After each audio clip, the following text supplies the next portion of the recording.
Костадинова. Нощ с ураганен вятър и десетки щети. Млада жена загуби живота си в Габрово, след като летящо скеле падна върху нея. Все още има населени места без ток. Паднали дървета и прекъсване на напрежението в контактната мрежа спря влаковете между Габрово и Царева ливада. Нанесени са щети и в Шуменско и Търговишко, но най-сериозни са пораженията в Габрово и Трявна. От Габрово сега включваме Денислав Борисов.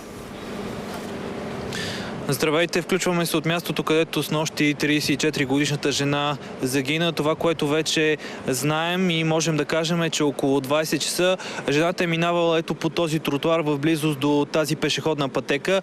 Това се случва точно в разгара на най-силната буря. По нелепа случайност, точно в този момент огромна дървена талпа от съседната сграда, от скелето, което виждате в момента, се откъсва, прелита повече от 40 метра и удря жената. Тя е загинала на място. Полицията определя трагедията като един нелеп инцидент без умисъл, но все пак не отрекоха, че ще търсят отговорности от фирмата, която е построила скелето, дали е било правилно монтирано и дали всичко по монтирането му е наред. Извън този трагичен инцидент няма тежко и сериозно пострадали хора тук в Габровско.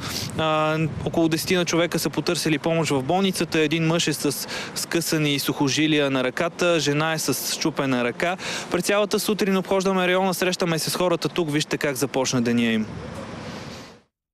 Габрово днес е неузнаваемо. Изкоренени дървета, паднали покриви, счупени прозорци завариха габровци с настъпването на деня.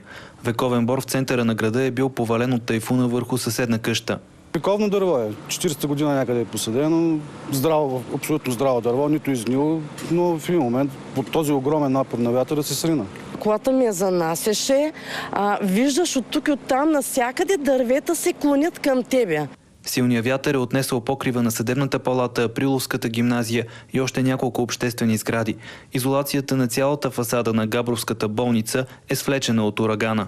Пострадали са всички покриви на всичките корпуси на болницата, което ще създаде много сериозен проблем в следващите дни, когато се очакват валежи, т.е. почти всичките ни последни етажи на трите корпуса ще бъдат вероятно наводнени. И до момента част от населените места в Габровско нямат ток. Причината е, че бурята буквално е помела под станцията и е скъсала основни проводници на мястото. Аз смятам, че в рамките на 10 до 15 часа електрозахранването навсякъде, поне по отношение на съоръженията на електроенергийния системен оператор, ще бъде възстановено. Главните щети обаче са по частните жилища.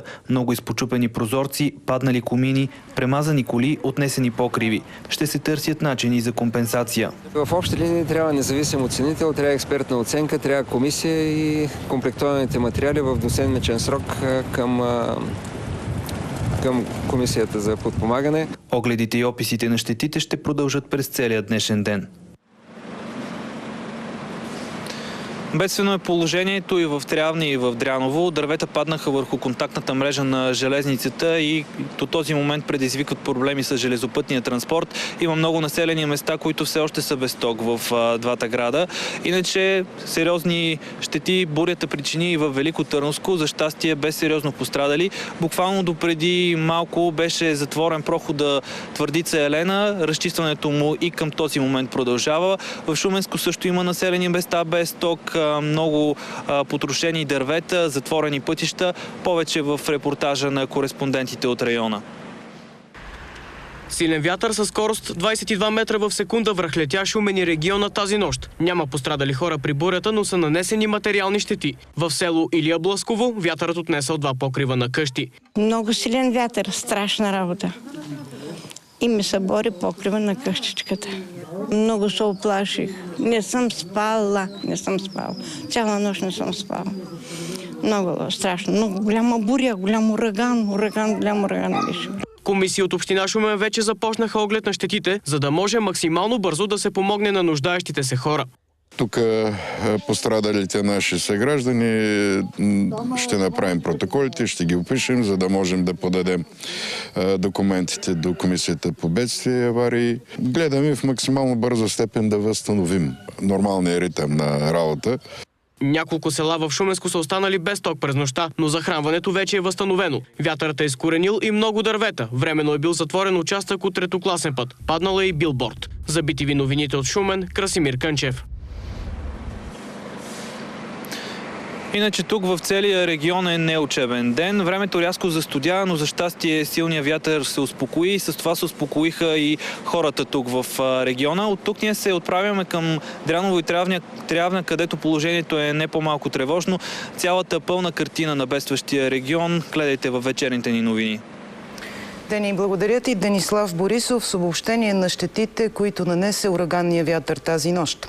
Служебният премиер Марин Райков изрази съчувствие към гражданите на Габрово. Той увери, че следи непрекъснато обстановката заедно с вътрешния министър и с кмета на града.